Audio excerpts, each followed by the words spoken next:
क्या गंगा नहाने से सारे पाप दूर हो जाते हैं?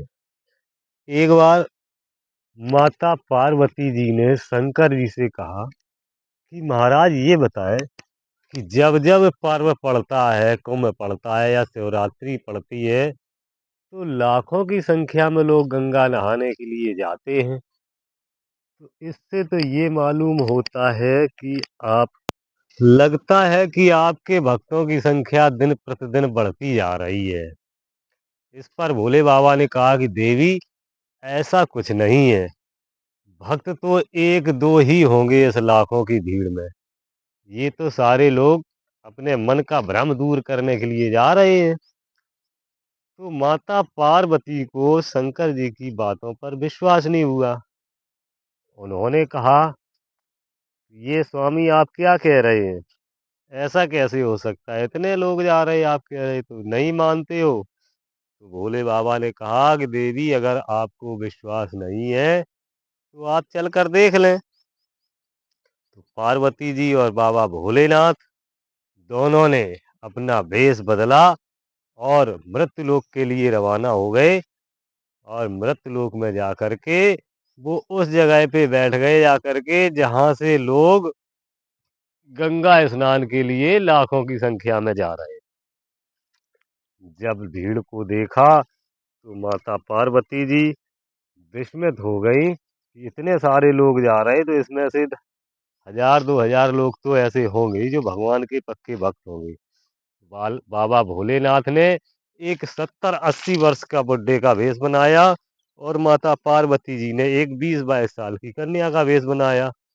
और दोनों, पार्वती जी और भोले बाबा, उसी रास्ते पर बैठ गए जहां से भक्तगण जा रहे थे। तो माँ पार्वती ने कई बार हाथ जोड़ करके उन गंगा नहाने वालों से प्रार्थना की कि मेरे स्वामी को भी गंगा स्नान करवा दो, इन्हें कंधे पर उठा लो, ये चल फिर नहीं पाते, इनको कोढ़ हो गया है।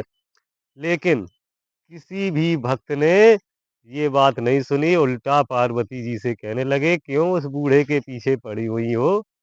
अम्मा, इस बुड्ढे को छोड़ो और मेरे साथ चलो।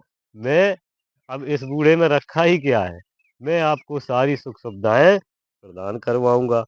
इस तरह से कटाक्ष करते हुए लोग निकलते गए। अंत में केवल एक भक्त आया जिसने माता पार्वती की बात सुनी और बाबा भोले को अपने कंधे पर बैठाया और कंधे पर बैठा करके गंगा जी के किनारे पर ले ले जा करके भोले बाबा को बैठाया और कहा कि आप स्नान कर लीजिए। और वो स्नान करने चला गया। इस इसी बात को देख करके माता पार्वती और भोले बाबा वहां से अंतर्ध्यान हो जाते हैं। और दोस्तों,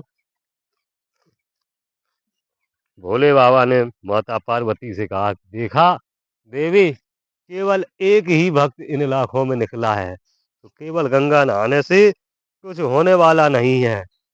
भक्त तो एक आदि ही होता है लाखों की संख्या में। तो दोस्तों, वीडियो अच्छा लगा हो तो लाइक और शेयर करें और कमेंट्स बॉक्स में ओम नमः शिवाय जरूर लिखें।